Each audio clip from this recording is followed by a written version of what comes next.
ఇక తెలుగు రాష్ట్రాలతో పాటు దేశానికి కూడా చల్లని కబురు ఇది. మరో 4-5 రోజుల్లో మేఘం సందేశం రానుంది. ఎండవేడితో ఉక్కుపోతతో ఉసురుమంటున్న ప్రజలు హుషారు తెప్పించే వార్త ఇది. గతేడాదిలా కాకుండా ఈసారి తెలుగు రాష్ట్రాలను గట్టిగా పలకరిస్తున్నాయంటున్నాయి నైరుతి రుతుపవనాలు. విపరీతమైన ఎండలు ఉక్కుపోతతో అల్లాడిన ప్రజలకు వాతావరణ శాఖ చల్లని కబురు అందించింది. ఈ ఏడాది ముందుగానే నైరుతి పలకరిస్తుందంటుంది. ఈ నెల 19వ తేదీన అండమాన్ నికోబార్ దీవులను నైరుతి రుతుపవనాలు తాకుతాయి.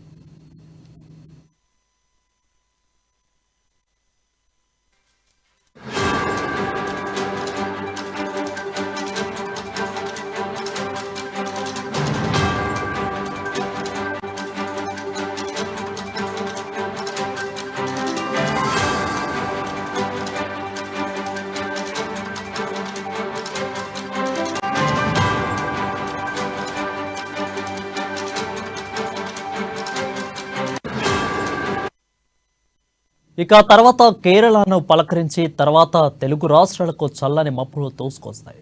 గతేడాది సాధారణ కంటే తక్కువ వర్షపాతం నమోదైన నేపథ్యంలో ఈసారి రుతుపవనాలు ఎలా ఉండబోతున్నాయి, వర్షాలు సమృద్ధిగా పడతాయా, సాధారణంగా ఉంటాయా, ఇప్పుడు ఇదే ఉత్కంఠ రేపుతుంది. అయితే ఈసారి వర్షపాతం బాగా నమోదవుతుందని చెప్తుంది వాతావరణ శాఖ.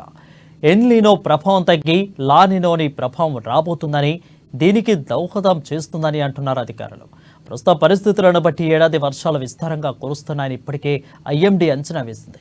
రుతుపవనాలు ఆశాజనకంగా ఉంటాయని, వర్షాలు కురిసేందుకు అనువైన వాతావరణం ఉంటుందంటున్నారు నిపుణులు. ఈ ఏడాది ప్రస్తుతానికి అనుకూల పరిస్థితులు ఉన్నాయని వాతావరణ నిపుణులు చెబుతున్నారు. తొలకరి పలకరింపు కోసం తెలుగు రాష్ట్రాలు తెగెదురు చూస్తున్నాయి.